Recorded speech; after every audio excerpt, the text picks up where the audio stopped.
राम राम सभी को। My self नवीन कुमार और एक ऐसी कंपनी जो कि वायर बनाने का काम करती है, कॉपर के, एल्यूमिनियम के। और वायर भी दो टाइप के बनाती है कंपनी, एक तो राउंड वाले वायर्स और दूसरे एक स्ट्रिप वाले वायर्स। सो दोनों ही सेक्टर में काम करती है, जो कि एल्यूमिनियम एंड कॉपर वाले के अंदर में। और इनके अच्छे खासे इनके पास में क्लाइंट्स हैं, जैसे टाटा पावर वगैरह। एक बड़ी बड़ी दिग्गज कंपनियां इनके आज के दिन में क्लाइंट्स हैं। सो इस कंपनी, ये जो कंपनी है, ये मार्केट से पैसा उठाने की कोशिश कर रही है। और ये किस तरीके से कितना पैसा उठाना चाह रही है और किस तरीके से फ्यूचर में ये कंपनी परफॉर्म कर सकती है लॉन्ग टर्म के हिसाब से, और आईपीओ के अंदर में लिस्टिंग गेन हमें कितना मिल सकता है। सो हम दोनों ही पहलुओं के ऊपर चर्चा करने वाले इस वीडियो के अंदर में। Based on the analysis only we will give our review. So अब यहाँ पे सबसे पहले बेसिक डिटेल देख लेते हैं आईपीओ की। सो कंपनी का नाम है डिवाइन पावर एनर्जीज लिमिटेड। ये कंपनी काफ़ी पुरानी है, लगभग 2001 में खुली हुई कंपनी है। अभी फिलहाल के तौर पे अगर देखा जाए तो इनके जो सीईओ हैं वो काफ़ी नए खून हैं, मतलब जवान आदमी है। नाम है अनुज तलवार। और पुराना एक्सपीरियंस और नया एक्सपीरियंस दोनों के साथ में कंपनी चल रही है। और अब इसकी और बेसिक डिटेल्स की अगर चर्चा करते हैं, सो 25 जून से 27 जून के बीच में कंपनी का आईपीओ खुलने वाला है। और 40 रुपये का कंपनी ने कट ऑफ प्राइस सेट किया है। 3000 का लॉट साइज़ है और यहाँ पर 1,20,000 रुपये की ज़रूरत पड़ने वाली है एक आईपीओ के साथ में, एक लॉट के साथ में फाइल लगाने के लिए। कंपनी यहाँ से 22 करोड़ 76 लाख रुपए उठाना चाह रही है इस आईपीओ के थ्रू। और कंपनी ने जो पूरी वैल्यू लगाई है वो 85 करोड़ 88 लाख रुपए लगाई है। सो ठीक ठाक वैल्यू लगाई है, मतलब कंपनी के हिसाब से देखते हुए। अब हमें यही तो इस एनालिसिस के अंदर पता करना है कि ये वैल्यू कितनी सही है, राइट। अब यहाँ पे कंपनी जो ये आईपीओ में पैसा उठाना चाह रही है, इसके पीछे एक्चुअल रीज़न कंपनी ने क्यों बताया कि हमें क्यों पैसों की ज़रूरत है। तो वो बोले वर्किंग कैपिटल रिक्वायरमेंट, कि हमें पैसों की, जो हमारे खर्चे हैं वो थोड़े ज़्यादा हो गए हैं और हमारा जो खर्चे हैं वो पूरे नहीं हो पा रहे हैं हमारे हमारे खुद के तरीक़ों से। तो इसलिए हमें मार्केट से पैसे उठाने की ज़रूरत है, राइट। नेक्स्ट अगर देखते हैं कंपनी आज के दिन में किस तरीके से कमाई कर रही है, अब कंपनी करती क्या है उसकी तो हम ऑलरेडी चर्चा कर ही चुके हैं। आज के दिन अगर इनका देखा जाए तो पंजाब, बेंगलुरु, अहमदाबाद, यहाँ पर इनके जो जो वायर्स होते हैं वो सेंड किए जाते हैं। अगर इनके वेबसाइट के ऊपर में चेक करेंगे तो हमको कुछ फ़ोटो से अच्छे से समझ में आएगा। ये स्ट्रिप वायर्स हैं, ये वाले भी स्ट्रिप वायर हैं एल्यूमिनियम के, ये कॉपर के। और ये जो हैं ये फाइबर ग्लास के वायर्स होते हैं, फाइबर ग्लास चढ़े हुए, कि जब कोई मटेरियल, जो हीटिंग मटेरियल होता है, तो फाइबर ग्लास का ऊपर चढ़ाया जाता है। इनके जो हीटिंग मटेरियल होता है, इनके जिस कॉपर के ऊपर में ये फाइबर ग्लास चढ़ाती है तो बाहर की तरफ में हीट नहीं आती है, राइट। अंदर गर्म रहता है वायर, बट बाहर हीट नहीं आती। जैसे आपने कभी देखे होंगे फाइबर ग्लास का ये जो मटेरियल होता है ये चढ़ा हुआ देखा होगा वायर्स के ऊपर, जैसे आप हीटिंग, वो क्या, हीटर देखते हो, राइट। तो हीटर के आसपास में जो वायरिंग होती है उसके ऊपर में ये फाइबर ग्लास वाला कोटिंग यूज़ किया जाता है उस वायर्स के आसपास में, ताकि हीटिंग बाहर ना आए। और दूसरी चीज़, हीटर की वजह से जो हीटिंग हो रही है वो उस वायर जो कि उसको कनेक्ट कर रहा है हीटर को, उस वायर तक ना पहुँचे। तो इसलिए फाइबर ग्लास वायर्स भी कंपनी प्रोवाइड करती है, राइट। और इस टाइप के जो खुले वायर्स होते हैं वो भी कंपनी प्रोवाइड करती है, एल्यूमिनियम एंड कॉपर दोनों के अंदर में ही। इनके ऊपर में इंसुलेशंस भी होते हैं, राइट। अब नेक्स्ट अगर देख लेते हैं कंपनी आज के दिन किस तरीके से कमाई कर रही है, तो यहाँ पर रेवेन्यू जो स्ट्रक्चर है कंपनी का बहुत ठीक ठाक तरीके से ऊपर की तरफ में चढ़ रहा है। जैसे कि 2022 में 122 करोड़ रुपए कंपनी ने रेवेन्यू जनरेट किया था, फिर 150 करोड़, फिर 220 करोड़, जो कि 2024 के अंदर में। तो एक साल के अंदर में इनमें जो ग्रोथ आ रहा है बहुत ही अच्छा खासा ग्रोथ देखने को मिल रहा है रेवेन्यू के अंदर में। और रेवेन्यू तो अच्छा खासा ग्रोथ देख ही मिल ही रहा है, साथ में नेट प्रॉफिट्स में बहुत अच्छा खासा यहाँ पे ग्रोथ देखने को मिल रहा है। Now those all things are good. जैसे हमने शुरू में वीडियो के शुरू में भी बात किया था कि पुराना खून और नया खून दोनों मिलकर कंपनी को चला रहे हैं। सो आई थिंक ये अच्छे तरीके से अभी तक तो चल रही है, फ्यूचर में भी आई होप चलती ही रहे इसी तरीके से, तो इन्वेस्टर्स को अच्छा खासा पैसा बना के दे। We hope that. नेक्स्ट अगर देखते हैं अब आज के दिन कंपनी के जो आरएचपी में हमें कुछ डिटेल जो आपको सामने रखनी चाहिए उनकी अगर चर्चा कर लेते हैं यहाँ पे। कंपनी के ऊपर में अगर आज के दिन केसेस की अगर बात करते हैं तो ओनर्स के ऊपर में, प्रमोटर्स के ऊपर में, डायरेक्टर्स के ऊपर में कोई खास केसेस हैं नहीं। टैक्स से रिलेटेड केसेस हैं जो कि यूजुअली होते हैं, बट उनके अंदर में जो पैसा इन्वॉल्व है वो 1,62,000 रुपये इन्वॉल्व है, जो कि प्रमोटर के खिलाफ केस है। दूसरा जो ग्रुप एंटिटीज़ हैं उनके अंदर में सिर्फ 41,000 का पैसा इन्वॉल्व है। और एक कंपनी के खिलाफ में कुछ केसेस हैं टैक्स से रिलेटेड, जिनके ऊपर 95 लाख रुपए का जो है वो केसेस इन्वॉल्व हैं। नेक्स्ट देखते हैं कंपनी ये जो वायर्स बनाती है वो किस तरीके से बनाती है। तो यहाँ पर पूरा अगर बिजनेस स्ट्रक्चर भी समझना चाहिए इनका फैक्ट्री के अंदर में, तो कॉपर एंड वायर्स जो एल्यूमिनियम की रोड आती हैं, रोड्स को बाद के अंदर में राउंड वायर में कन्वर्ट किया जाता है, इधर रेक्टेंगुलर शेप में कन्वर्ट किया। दो टाइप की वायर्स बनाते हैं ये, उसके बाद में एनीलिंग करना पड़ता है। राउंड वायर जो होती है उसके अंदर में थोड़ा सा एनीलिंग मतलब उसको गर्म करना पड़ता है, थोड़ा सा लूज़ बनाना पड़ता है, क्योंकि जब उसको राउंड करते हैं तो वो काफ़ी हार्ड हो जाती है, राइट। तो उसके ऊपर बाद में वो राउंड उसको ढंग से ऊपर से स्ट्रिप नहीं चढ़ पाती है उसके ऊपर में, तो उसको एनीलिंग करनी पड़ती है।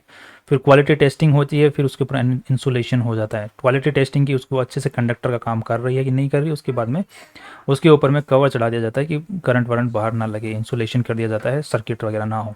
फिर बाद में फिनिश्ड गुड्स होता है, उसका टेस्टिंग होता है, फिर फाइनली पैकिंग हो जाती है। तो ये इनका फैक्ट्री के अंदर में पूरा स्ट्रक्चर चलता है वायरिंग के अंदर में। आज के दिन अगर देखा जाए तो कंपनी जो ऑफिस और फैक्ट्री यूज़ करती है वो कंपनी द्वारा ओन्ड है, वो किसी दूसरे द्वारा ओन्ड नहीं है। और जो सॉरी फैक्ट्री जो ओन्ड है वो कंपनी द्वारा ओन्ड है, और बाकी जो ये है ये तलवार द्वारा ओन्ड है, सॉरी रजिस्टर्ड ऑफिस जो है वो उनके द्वारा ओन्ड है। नेक्स्ट अगर देखते हैं कंपनी का जो आज के दिन लोगो है, डिवाइन पावर जो कंपनी यूज़ करती है, ये जो अभी शो कोज नोटिस के अंदर में मतलब कंपनी ने ट्राई किया था इसको रजिस्टर करने का, बट इसको ऑब्जेक्ट हो गया। तो अभी इसके ऊपर में वो चलेगा, हियरिंग चलेगी। हियरिंग चलने के बाद में अगर कंपनी जीतती है तो कंपनी इस लोगों को यूज़ कर सकती है, रजिस्टर हो जाएगा क्लास 9 एंड 6 के अंदर में। ऑब्जेक्ट हो चुका है।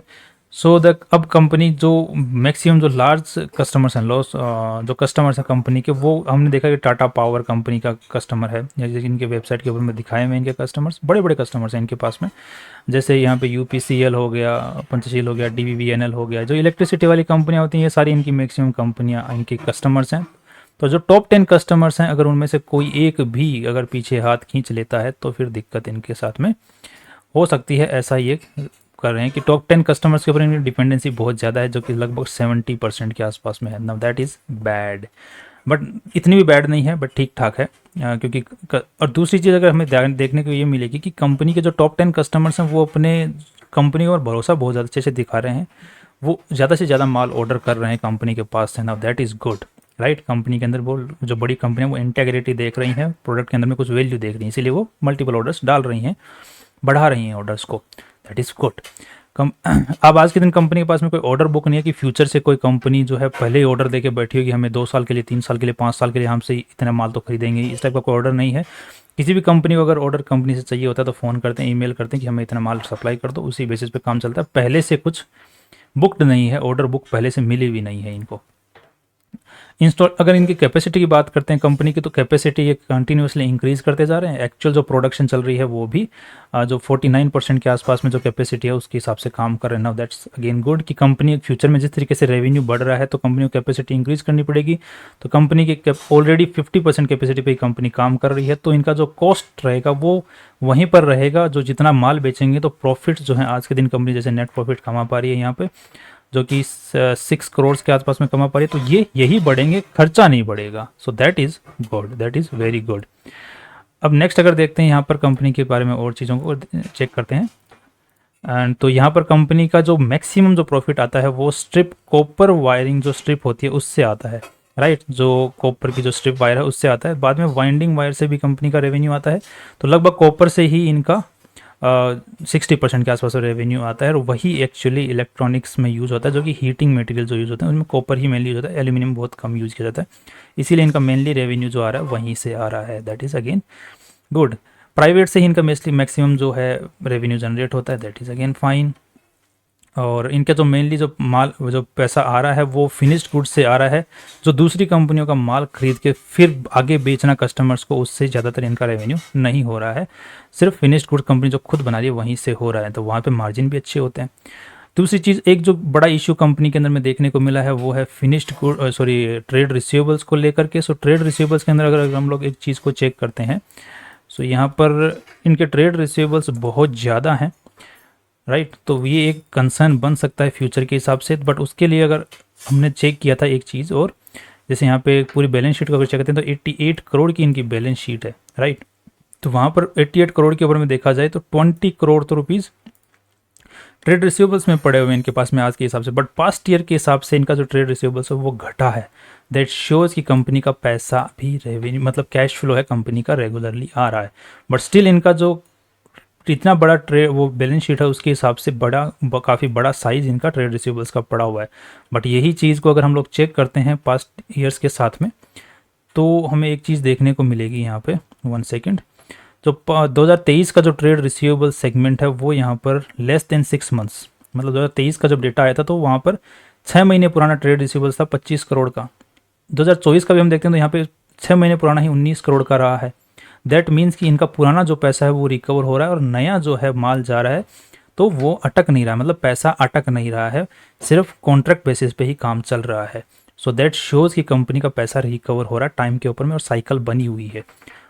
अभी तक अब पूरा हमने इस पूरा कंपनी को चेक कर लिया। अब हम एक दिमाग के अंदर में एक वो बनाने की कोशिश करते हैं। एक कंपनी है जिसके पास में फैक्ट्री है जो कि कॉपर और एल्यूमिनियम वायर्स बनाती है, जिसके मालिक जो है कंपनी फैक्ट्री के मालिक खुद है, और जो कंपनी का रजिस्टर्ड ऑफिस है उसका मालिक कंपनी के जो डायरेक्टर लोग हैं वो हैं। और कंपनी का जो बिज़नेस चल रहा है वो बहुत ही अच्छे तरीके से ग्रो कर रहा है, मैनेजमेंट अच्छा है, पुराना खून भी और नया खून भी काम कर रहा है। साथ में ही कंपनी के जो माल है वो अच्छे से बिक रहा है और पैसा रिकवर भी हो रहा है, टाइम पर पैसा पेमेंट भी आ रहा है। अच्छे अच्छे इसके क्लाइंट्स हैं, टाटा जैसे बड़े बड़े क्लाइंट्स हैं, और जो सप्लायर्स हैं वो भी हिंडाल्को जैसे नाल्को जैसे सप्लायर्स इनके पास में हैं, क्योंकि हिंडाल्को कॉपर एल्यूमिनियम दोनों बनाती है और नाल्को बनाती है एल्यूमिनियम के काम करती है, नेशनल एल्यूमिनियम कंपनी जो कि सरकारी कंपनी है। तो सप्लायर्स अच्छे, कस्टमर्स अच्छे, लॉन्ग टर्म रिलेशंस अच्छे चल रहे हैं, क्वालिटी अच्छी, क्योंकि कस्टमर्स जो है डिमांड ज़्यादा से ज़्यादा प्रोडक्ट्स का ऑर्डर डाल रहे हैं। दैट अगेन तो ये पूरा का पूरा जो कंपनी का सीनियर बंदा है फ्यूचर के अंदर में लॉन्ग टर्म के हिसाब से मुझे बहुत अच्छा लगता है, अभी तक एनालिसिस के हिसाब से देखने को मिलता है।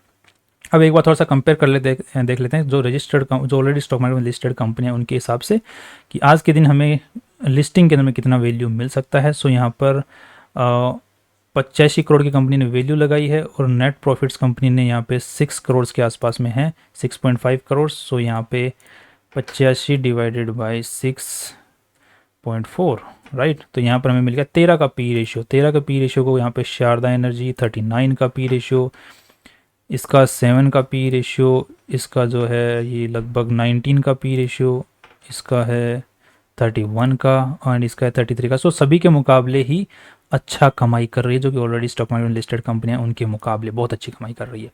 दूसरा हम लोग पीबी रेशियो को भी देख लेते हैं। आज के दिन कंपनी पैसा उठाना चाह रही है, दैट इज़ अराउंड 22 करोड़, और आज के दिन जो कंपनी की ऑलरेडी नेटवर्थ है that is 25 crore.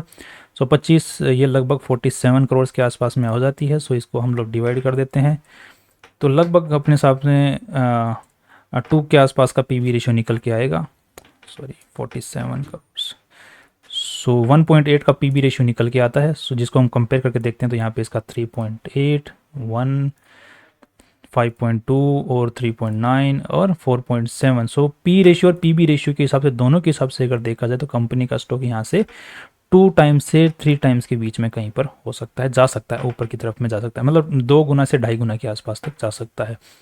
So that is again point, मतलब ऊपर जो स्कोप है बहुत ज़्यादा है ऊपर जाने का। सो लिस्टिंग गेन मुझे अच्छे खासे मिलने की इसमें चांसेस हैं, और बाद में लॉन्ग टर्म के हिसाब से भी कंपनी अच्छी दिख रही है, क्योंकि बिजनेस का मैनेजमेंट और फ्यूचर बहुत अच्छा दिखता है।